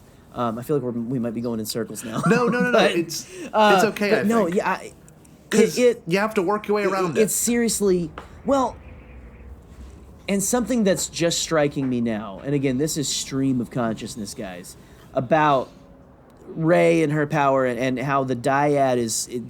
I feel like that Rey and Ben's power doesn't come from their bloodlines. It comes from their relationship together. It comes from their power in the Force together. That they are a dyad. Yes. Because of them. Yes. That they are so powerful. Yeah. It's not because of anything that came before, but. It's because of the Force, I guess. Obviously, probably thinking like, well, we didn't really like quite it didn't quite take the first time, so we need to like try again. Yeah. But to think you were talking about Palpatine, to think that that's a Palpatine you never knew you needed, like full power Palpatine. Oh, it was great. And stuff. Do you realize that we're all like sitting here like, oh, well, she's a Palpatine, or a lot of people are like, she's a Palpatine, so they're saying that's where her power comes from. Palpatine doesn't become powerful enough to take all of the resistance and rebellion and people's ships out until he takes the life force from Rey and Ben. Yes. He only becomes powerful enough to do something that is super fan fiction-y. And like something that we all wrote when we were like in a feverish, like college, sweaty, like edgelord dream state. Like, then he shoots lightning into the sky and all the starfighters like lose power and fall. He doesn't become that incel powerful until he takes the power from them and tries to use it against them. Like, it is because the power doesn't come from him. No, it doesn't, obviously. He never had the power. No. The power is, again, it's in the He Force. manipulates it's in the power of Rey and Ben Solo. Ben frickin' Solo. Yes. Thank you. Good night. Sorry, that was my visual dictionary. No, you bring. I was trying to do like a whole like what is that like a Few Good Men or something? Yeah. Like, you can't handle the truth. No, well, I hope that was dramatic enough for you. well, no, that's honestly a good way to close it out, because like this whole idea of prom night Palpatine is something that I never knew I needed, but like his character obviously had to have a little bit more closure, and they kind of Voldemort and a little bit better clothes. Yes, exactly. They kind of had to Voldemort him. They kind of had to like really show him go away. Like, right? It's a good point to make. I mean, look who else fell down a shaft. Darth Maul. Right. Like, honestly, like if we're gonna be serious about this, true. like he had the same fate as Palpatine, and you saw what happened. So if you can write that back in, then boom, you can always say, "Oh, but the explosion, Scott." Nah. Still, what do we talk about? When do we talk about Star Wars being a soap opera? Yeah, was it like on our live stream? Like, I think Star Wars is a soap opera. Oh, my evil grandfather is back from the dead, and here's my long lost twin sister. Yeah, it's that's Star Wars to a T, man. It's Days of Our Lives in Space, and as long as you can accept it, then you're good. But it's that that kind of going against it always makes your viewing more difficult. With that being said, that's entirely up to you as a viewer, and I don't knock anyone that does that. We've been very passionate, but yeah, I don't knock anyone that does that. But like, no. This prom night Palpatine is like this thing that maybe will have more. I guess I would love to see him stewing in his anger from like on Exegol. Like that's the one thing I've. Like, of course, everyone's like, oh, I want to know more about Snoke. But now, that whole Snoke thing, I think everyone's kind of just like, oh. Yeah. Everyone is kind of like, but I'm still very interested because I want to know, what do you mean you made Snoke? Yeah. I know you got a pickle jar full of them right there, but, I mean, come on. You get your little mummy cult, like, taking care of them. But, no, man. I don't know. I just like Star Wars. Yes. No, but Prom Night Palpatine, you know what I need from Prom Night Palpatine is a Black Series action figure. Yes. I'd even take the 3 3/4 action figure of Prom Night Palpatine. Give me Palpatine with that silk shirt, that nice little ascot. I don't know. I feel like he should have an ascot. That Vader-esque belt. And with that like the Vader cummerbund is like that it's a straight cummerbund, and he's even got like the cuffs, the red cuffs sticking out and all that, and like he looks he got dressed to the nines. did. He's like, oh yeah, I'm back, baby. I'm putting on the suit. Could you imagine you're getting all this power, and that the first thing goes, I need to look good, you know? Because he was so phantom looking and Force tailoring Yes. that we never knew was apparently a No, dark side power. Jedi, you never see the Jedi like making fancy prom clothing for themselves. That's a good point. I wonder when I need to rewatch that scene, I guess. I can't wait for the home release of this movie, honest to God. I really can't wait. We're going to dissect the my voodoo out of this thing. Oh, so much. But, yeah, I guess that kind of wraps up this big Palpatine sex discussion, right? Wouldn't you agree? We didn't really talk much sex, but we can really get into it if you guys want to, or if you want to do like A late night live stream. Yeah. But yeah. Believe in miracles. So please don't give us a copyright strike. I'm just joking. It was my voice. It was his voice. I was there. Oh, man. Anyway, so, man, Palpatine and Rise of Skywalker, that's kind of like what we've got there. But let's do a couple. Let's do like maybe a couple each. Scotty, give me your best Palpatine pickup line. Oh, you know what? You were really good at this. You actually did this at the celebration stage. Which stage was it? Oh, dude, yeah, no, it was... I have a video of it. It wasn't the celebration. I can't remember what celebration stage it was, but I did. And I apparently was the only one who... The Galaxy stage. Who could keep it family-oriented at that family event. Yeah, and you like... there were so many, like... I don't know. Anyway. It was bizarre. It was like strange. There were like 13-year-olds talking to the female host, yes, saying things that should not be said. No, that was very unsettling. To any woman ever. Yeah, we were all. I was kind of like up there, like I'm like, dang, you went, wow, okay.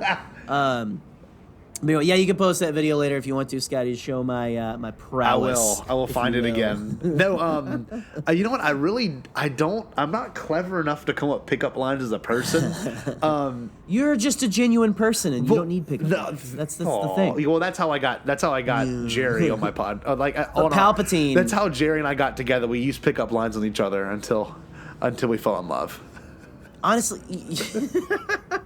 I would look at him and say... It's just going to, be in there. It's just going to, sneak by. I would look at him and say, man, you really do look like Garfield the cat. You kind of act like him, too.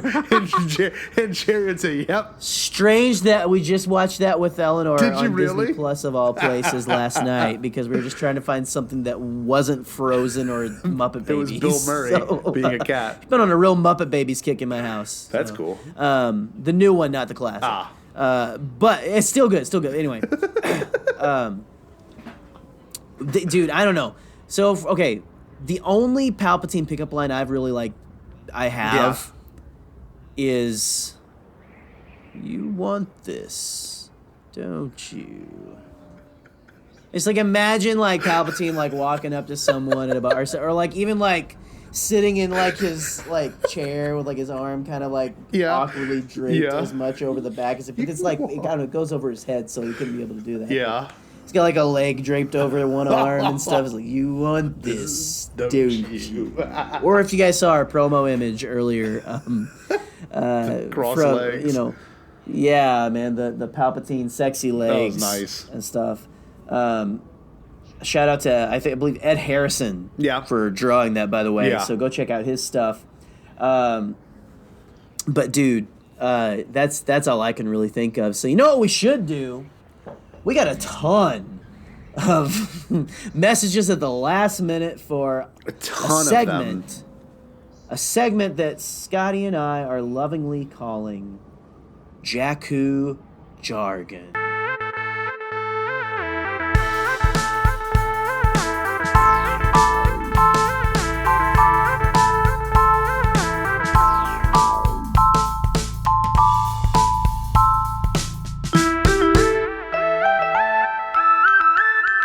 Again, that lovely Ray's theme that Scotty played. Scotty, again, thank you so much for making all this awesome new music. It's so much fun. You got to put that Bombad funk on it and stuff, and I dig it. I hope you guys are digging it too. Let us know after you guys listen to this. Let us know how you're digging the music. Yeah, definitely. Jakku jargon for this week. All right, hashtag Bombad fam. We're recording tonight, so let's hear your thoughts on crusty Uncle Palps in Rise of Skywalker. What questions do you have about his story, or maybe share some of your own headcanon / theories about his return or procreation? Comment here to get on the show. So, first up, let's see. From a certain point of view, at certain point of view pod, I don't think it's out of the realm of possibility that he created his own offspring using the Plagueis midichlorian trick rather than got his funk on. But that's just my own headcanon, Adam. I think a lot of us are really kind of headcanoning like a non quote unquote getting the funk on. Yes. But you never know. I don't know. I've kind of lean towards something like that. I don't know. We got to see if, like, in canon, there's kind of something like that going on with Plagueis. But I don't know. Again, we're gonna get a book. Yes, definitely.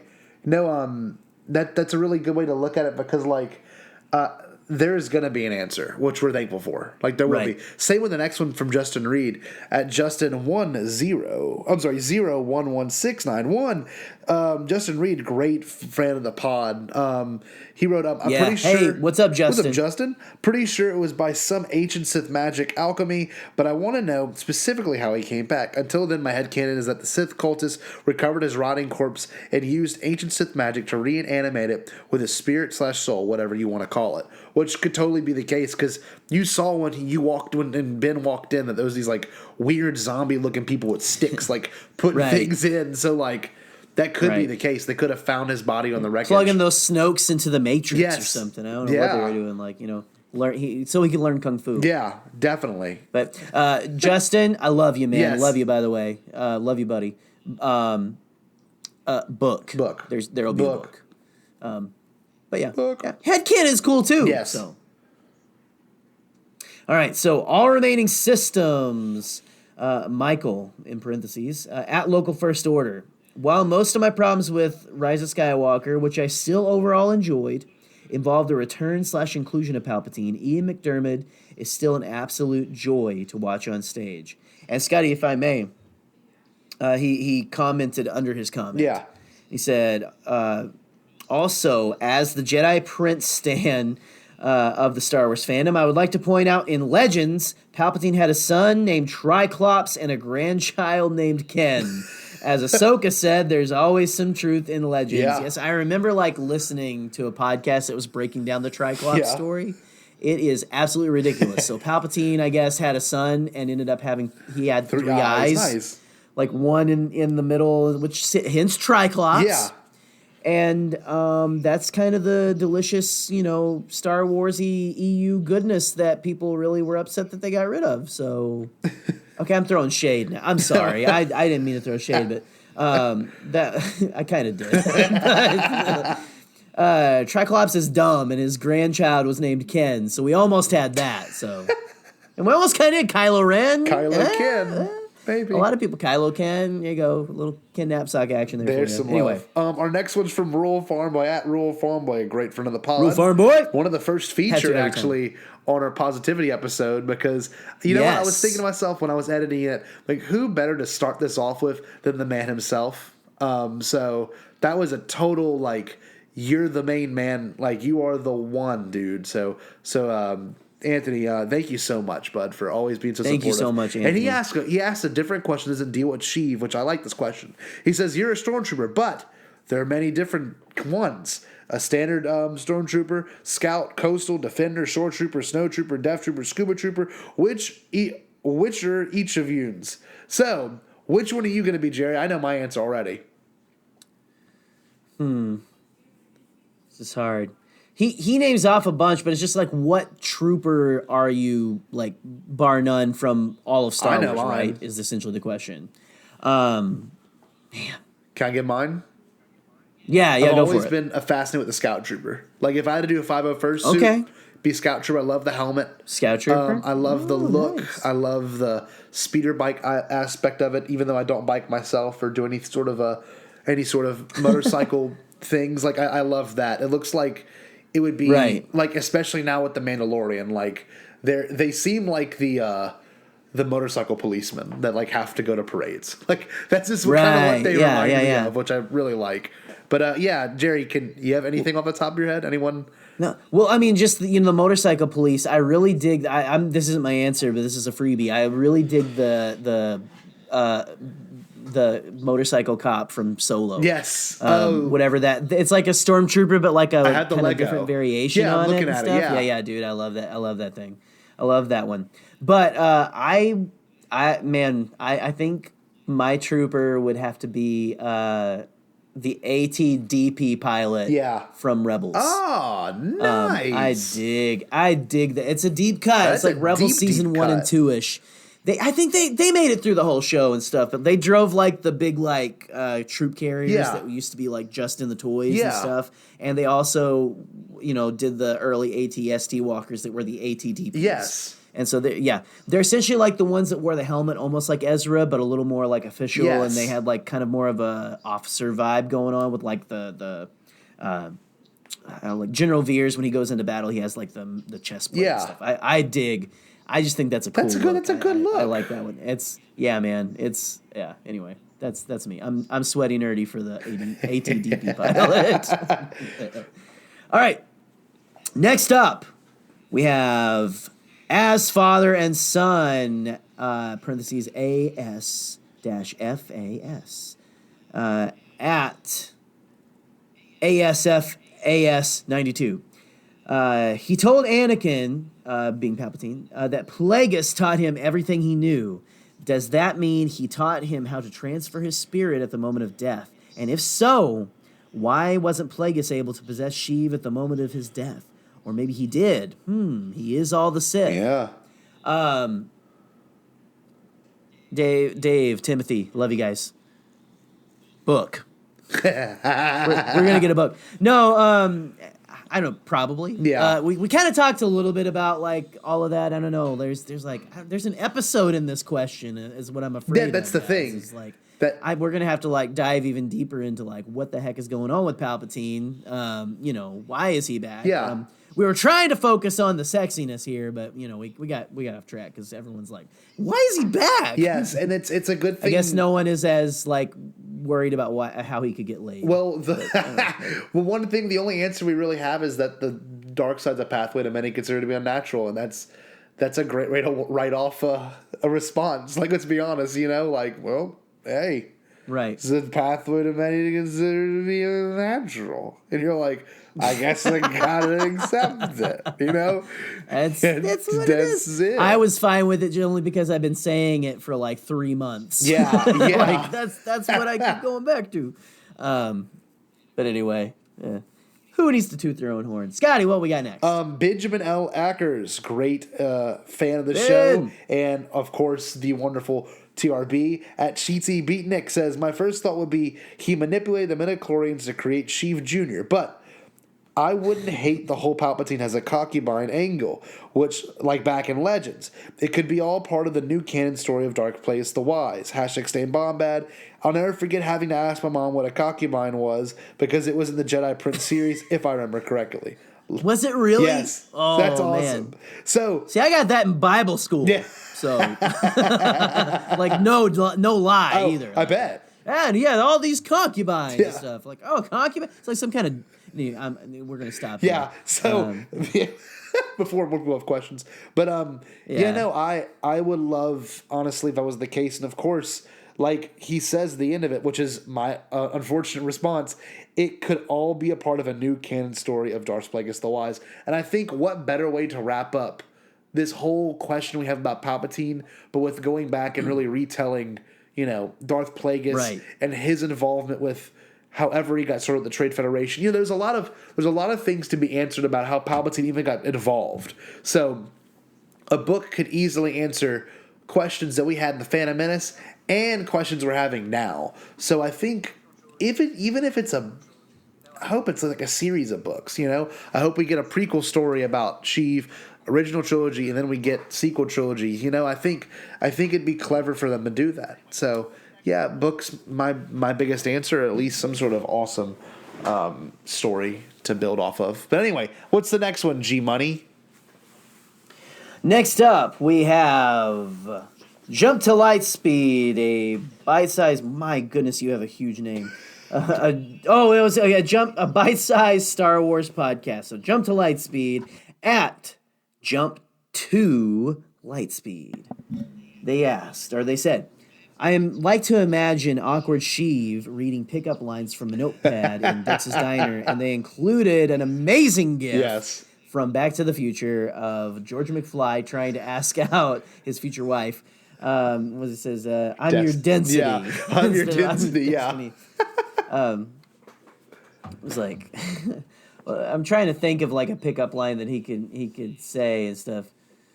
We will watch your career with great interest. I mean, interest. Darn it! Don't look at me.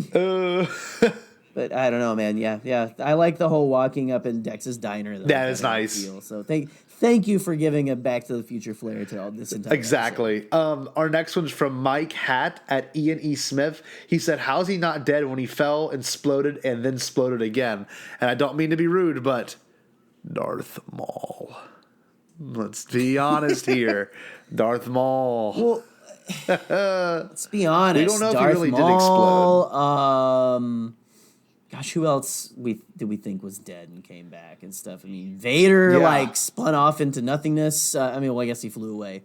Gosh, I mean, take your pick of people who have we thought died and then came back or something. I mean, in any medium. Boba Fett, probably. Let's be honest here. Yeah. But Mike at Ian _E_ Smith, the dark side of the Force is a pathway to many abilities some consider to be unnatural. Which, the Dark Moose at the Darkest Moose actually commented underneath, which was our last comment. The dark side of the Force is a pathway to many abilities some consider to be extremely convenient, actually, is what he said, which is yes. I agree. But I, again, concede, yes, that is the nature of Star Wars. You want to know what the Force is? The Force is the power of plot. Hey, can I go off real quick on my soapbox just for 1 second? Go off. Where's the graphic? Where's the graphic? This is a podcast. I saw this movie with I would consider Eric and Troy, maybe a handful of others super fans that notice this stuff. But at no point did my dad or my mom or my aunt or my uncle or even Katie look at me and say, well, this doesn't make any sense. How does he just come back? So plot, convenience. Let's be real. That's really the only answer. Convenience is the answer. And I'm happy with it. And I'm sure some people really aren't happy with it. But at the same exact time, that is the beauty of Star Wars. You kind of just have to accept it, and if you don't, that's on you. But with that being said, Palpatine being back didn't have to have an explanation for me. He's back. I mean, we're lucky enough to even get him back. So with that being said, this kind of leads really well into the final question we have received from Patrick Covey at Gannon136, a great friend of the pod and a huge influence in my Star Wars podcasting career. He asked, not me, not you, Jerry. Screw you, Pat. I'm just kidding. I love you, buddy. Go on. I'm really kidding, Pat. I love you, buddy. He said, what sorts of bonus features would you like to see on the home release version of The Rise of Skywalker? Well, you know what I want? I want part 2 of the Sheev with the Wayfarer glasses on. I want to see something like that again. Remember that Revenge of the Sith where he's it's just the Wayfarer glasses. He's yeah. I'm hoping. So you really want the what is it? The gag? Yeah, I really want. This is so weird, but okay, I'll be honest with you. The Force Awakens documentary was very a knockoff of Empire of Dreams. It was very well done, but it wasn't as indie or as near as good as the Director and the Jedi. documentary. Director and the Jedi is hard to beat. That's right now. So good. That's like the best one since the beginning. The beginning is I'm getting chills talking about it. I love Star Wars documentaries. I'm such a nerd. We got to do Star Wars documentaries. Like talk about those or one at a time. Oh my god! But I hope we get a documentary that's somewhere in between, like, you know, cast interviews and, you know, like the rawness of the director and the Jedi. So hopefully we get somewhere in the middle. But like, I want a whole special feature thing on Ian McDiarmid and like how much it means for him to come back. And, you know, I hopefully we get a breakdown of the or of course extended cuts of the space sequences that we kind of missed out on. And like, there's other things, like I hope there's like a kind of like a kiddier kind of feel special feature where they're like, and that's the Naboo N1 Starfighter, and that's the Mandalorian, whatever. You know what I mean? Man. Yeah, like I hope we get something like that after release. I want to get another version of it where it's just music. You know, that was genius what they did with the TLJ. I watched it. It's amazing. And I think Seth Blergowitz out on Twitter this week posted like a black and that white was so cool. version of like the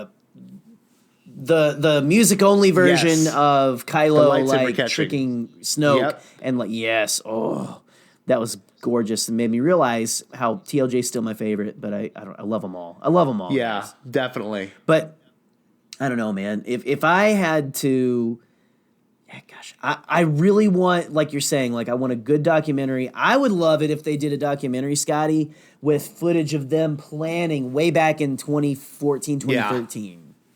I would love to see that because I would love for them to actually have footage of almost like a George Lucas going up to the board and going like, real. Yeah, that's the best. Fake, Yeah. fake, real and fake at the same time. And anyway, you know, like I would love like JJ, like real thing. I'm not gonna try to do JJ, but like footage of JJ and Kathleen and George going like Palpatine's the key to all of this. Well, and you need to bring him back. Don't tell anyone until the third one. It's my idea, George Lucas. I will say this. I believe in the interviews there was a meeting where JJ, Lawrence, Ryan, George, I think that maybe that was it. Maybe give me one picture. little shot of that, picture. or even a picture, but like even just like a slight tidbit of like, all right, we're here to talk about Star Wars, and then cut away. Just to know that it happened. Or like, I don't even care if you just went in there and said the word Star Wars. It's so cool to know how much more, not George is involved, but like he's not afraid to come back. Like we were all scared. The saga movies were like, nope, George is not going on those sets. And I don't think he visited the Force Awakens set, but it's confirmed that he was there for the TLJ because he talked on the phone with Ryan, or Ryan met with him, right? And JJ has 100% confirmed for episode 9 that they met and spoke. And like, another thing was really cool about that was like, you know, on Rogue One he was on set, like that was confirmed. He was and especially with Solo he was there, which like hit me right in the heart because I think that was George's last wish, wasn't it? To make a Solo movie, wasn't that like his last will?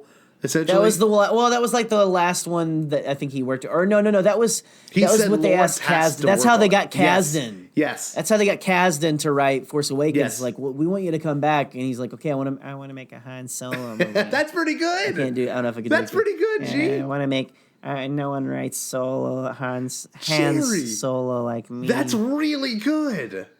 Thanks. It's because I got a head cold right now. So no offense, Larry. But anyway, that and like an in-depth documentary would be amazing, and then deleted scenes. I think for crying out loud, don't release another movie, a Star Wars movie, and then re-release a 3D version because you made me think I was going to get like a remember that version. Remember that? And so. Yeah, so please, because I have both of them, and I will buy them because I have a problem. Okay, I have a problem. One thing I will say is I need to feed my family, JJ. They're probably gonna touch base on little things like I love that Maz was not CG in this movie for some reason. That was such a weird. Well, that was so confusing. That for was some people so bizarre to me, but like, I like it. But it still was like. Is that confirmed that she was? That was 100% a puppet. Yeah, because it looked like that to me. Yeah, too. I was like, yeah, I don't know. Anyway, that's. awesomeness and weird and like, why now all of a sudden? But okay. I think we're going to get a Dio mini doc. I think the mini docs we're going to expect are going to be like the typical, droid creature stuff. Yeah. Pivotal scenes. I think we're going to have a mini doc or just a snippet, or hopefully we'll get deleted scenes. You'll probably have something about the Death Star duel. Yeah. Maybe something about Exegol. Yeah. Or something.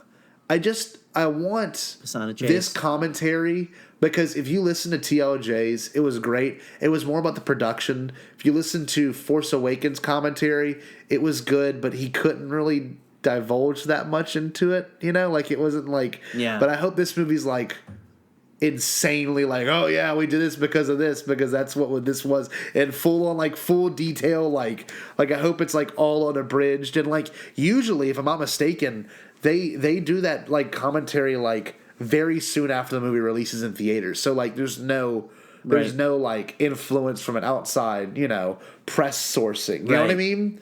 Like I think the movie releases and like the next day they do the commentary. So that's what I hope for, at least. Trying to think of anything else special. I love bonus features. That's one thing I kind of live for now, honestly. I love a good bonus feature. We got to keep buying those physical media, guys, because or buying the bonus features and stuff, because I don't know, they're not doing as much as they used to. So save the bonus features. Yeah, and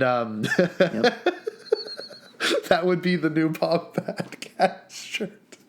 Save the bonus features. It just sounds so desperate and weird. Please save the bonus features. Yeah, oh, that's really funny. Oh, man. Please save the bonus features. It sounds so sad. Save them. They need us.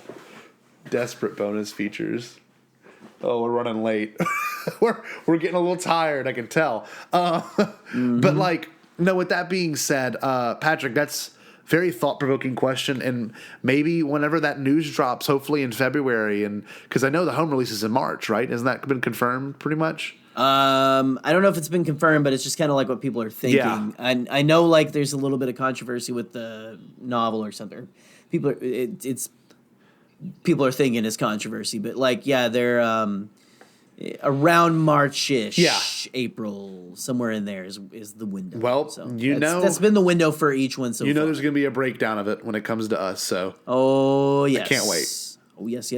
But anyway, y'all, this has been... Well, thank you all. Yes. Thank you all for sending in questions for Jakku Jargon. Again, hashtag Jakku Jargon, and we'll post like a little question with most of the shows. I don't know. We're still trying to play it out how often we want to Definitely. But with that being said, please save the bonus features is going to be something I design. Please save the bonus features. I'm so desperate. Oh, man. Just like Star Wars therapy. Yeah. But anyway, Bombad people, speaking of t-shirt designs, Jerry has been going to town. Jerry is like this t-shirt design master now. He's just been pumping out, churning out new content, and I've ordered 2 shirts. I'd like to thank Canva.com. I'd also like to really thank my thumbs and my phone for like being able to like stretch things across the screen pretty good. I'm gonna look right now at how many things we have. I think we have about like 6 designs or something. Dude, we've got like significantly more designs than our first kind of go at it. So. Yeah, and I'm very proud of it. But guys, there's some really cool ones in there. I'm not just saying that because I made them or me and Scotty made them, but go in there, like seriously, if you want to support us, if you like what we do at the Bombadcast. Go show us some love, with a little bit of buying a Bombadcast t-shirt or a Bombadcast mug. Yeah. Devore, man. I mean, come on. I'm gonna start calling people out like name by name and stuff. Justin, go out. No, I'm just like. Well, we've got I think of the shirts we've got Stay Bombad, which is the one that I worked on, and then we got the one. These are the rest that Jerry made. Boyo, do you suck even lifting? Which is an amazing shirt. I just had to. It's such a weird deep cut that I put lifting instead of lift and stuff. It makes it. I feel like even more like niche. Yeah, the McClunky Classic with Sebulba on there. One of the shirts I ordered, which is the Wonderful Weirdos, which I cannot wait till that comes in. I'm gonna look at my shipping right after this is done recording. I ordered a Wonderful Weirdos too. Like we're our own best customers, guys. We're just like, this is so cool. I want this. We got the Bombadcast with Jar Jar with this tongue being the where the Bombadcast logo is, which is really kind of cool. And then we got the Bombad Friday shirt with us wearing glasses. I made a PNG of that the other day, so I can just like take that design. I don't have to individually lay the letters out. Yeah, anymore, so nice. He's like, smack that on whatever I want. It's awesome. That sounds anyway. Yeah, those are some new shirt designs, and hopefully we'll have some more coming out in the future as well. And it's they got stickers and stuff. And if you want to get a mug, get a mug. You can get us on a pillow. Yes, get this on a pillow. You can get Bombadcast pillows and decorate your couch or office, with pillows. I don't know, like your master bedroom, like just wherever pillows go. Tapestry. The Bombadcast can follow. Boyo, do you say even lifted? It's amazing to look at. I'm pretty sure it's Tupac's body, if I'm not mistaken. Like, I think it's a well-known photo of Tupac's. I don't know, but it does cut the bros. Boyo, do you say even lifting comes in tank as well? Comes in a tank top.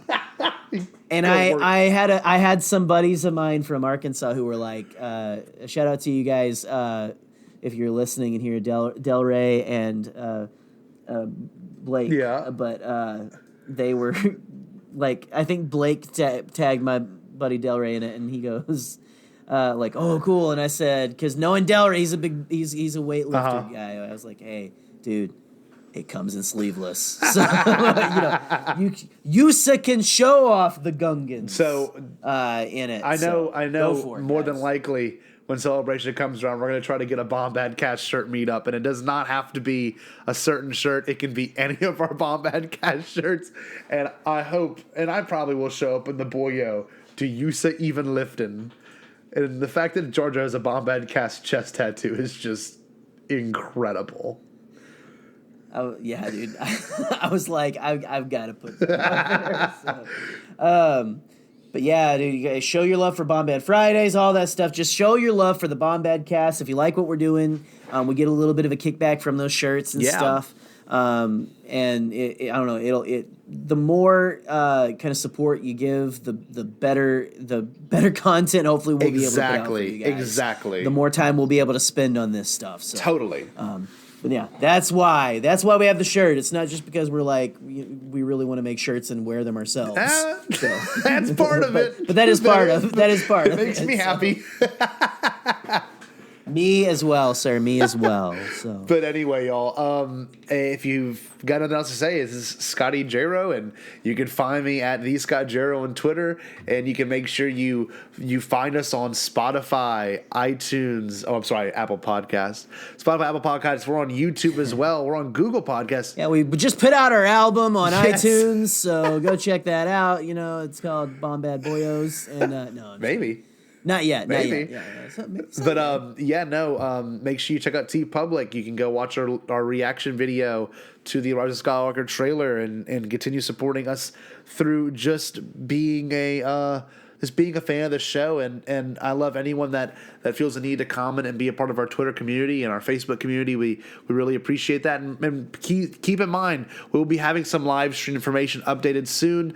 February is going to be the next month. We'll have a giveaway as well, and I plan on even doing a mini live stream maybe in the next week or two, just to get touch base, talk Star Wars. Got that little that lo-fi radio going on. Have like a late night Star Wars discussion with some people, maybe on a Saturday or a Thursday night, whenever I'm feeling frisky. But anyway, sizzle. But yeah, Jerry, what's going on with you, bud? You guys can always find me on Twitter, Jerry the Canon Junkie at The Canon Junkie. You can find us again at Bombadcast on Twitter. You can find us on Instagram now. We have an Instagram. I believe that's also just at the bottom. Just go look up the Bombadcast. We're there. I'm contemplating making us an actual Facebook page, and I'm not instead of, but like as well as the Bombad Fam group. And so Bombad Fam group is like that's like an exclusive club. Oh yeah. That if you come and you send a request to join, you can get in. So, but anyway, yeah. So come hang out with us there, and check us out on our live streams and everything. Who knows? I might even pop in for a live stream. Who knows? You never know what me and Scotty are going to do because we're unpredictable. Wait a minute. We forgot Because one our thing. We schedules are are unpredictable. Wait. What did we forget? Neil. Whoa! I can't believe we almost forgot the king of positivity himself. Yes, this is a great way to close. Mr. Oh, Oh, well, what's up, Jared? this is a brilliant way. No, I'm just saying this is a brilliant way. You're absolutely right to close out the show and stuff. Neil sent us a video. Yes, I will play it right now. He sent a positivity video for we wanted him to get it in for last week. His schedule didn't allow, but we went ahead and said, just go ahead and send us someone in, Neil, because we really want to hear from you. We really appreciate everything you do, and again, thank you, Neil, for everything you do for the family. Yeah, and we're gonna play this real quick, and then we're gonna sign off officially. But yeah, we're gonna kind of touch base back on positive like we did last week. So let's hear Neil's entry. Hello, Bombadcast. Here to speak a little bit about positivity in Star Wars fandom. Just got to enjoy Star Wars, not sort of tear it down. I know the Aki have their own festival to celebrate what they're celebrating. We have the sort of Star Wars equivalent in real life of it in August in Anaheim. The last celebration I went to in April this past year was Chicago, and it was just 5 days of pure positive love of Star Wars. Hope that can translate onto online and where Star Wars is. And all I saw there was just people, families, and that just enjoying what Star Wars is. It's just entertainment, really. We live more complicated lives as it is. Just enjoy Star Wars for what it is. There was a time before Star Wars that I knew, and suddenly it come along, and there was no social media of it, and it was just wow. It was, what is this thing? And as a kid, and that I enjoyed it. Let's carry it on. Maxi Big in the positivity is Bombadcast. May the force be with you. Wow, he's the best. Thank you, Neil. May the force be with you, sir. And Maxi Bombad, Maxi Big is the positivity with Neil Lowery. For real, man. You are just such a light in Hearing the his social voice media makes me world. so happy. Everybody, like man. You're amazing. He's just such Neil. a We love gentle you. and kind person, and like I didn't really know him that well whenever Celebration happened in last April, and I know TRB had always gave him shout outs and stuff. I just never had the opportunity to meet him, but we are going to get. Well, we were so close. I saw him go up and hug or talk to John and them, before the show before their panel podcast started. Their panel, yeah, and we were so close, Neil. We were so close to meeting right there. Just it wasn't our time. Hey. It's all right, but someday, sir. But no, man. Thank you again for sending that in, Neil. I'm glad we actually got to. Play. Yeah, and to have you kind of close out this show means a lot to us because you're always doing the hardest work out there, making sure that everyone has a platform and has an ability to get listened to and heard. And you never bring out the bad people; you only bring out the good. And yes, Star Wars is one of those things that you just got to focus on the good. And like it was something we were lucky enough to have in the beginning. Now we can have it and enjoy it more and more together as a bigger community. But thank you so much, Neil. And what a better way to end this episode? Seriously, and to let your speculation keep going about Palpatine and everything positive about this community. Keep it going. Seriously. Yeah, keep it going. Yeah, sorry. It's late, guys. No, again, thank you, Neil, so much for everything you do. Scotty, if you don't have anything else, buddy. I don't. Then you know what to do. Oh, okay. All right. Well, let's see. What to do. What we got here? Let's see. I know what I have to do. The Neil thing. I'm looking at but the I don't have the strength to do it. You do. Well, you know what, guys? You need to make sure that you're ready for celebration by make sure you bring your Aki toga, and don't forget your last name because there will be a quiz in Anaheim by a 12-year-old girl. And most of all, stay Bombad.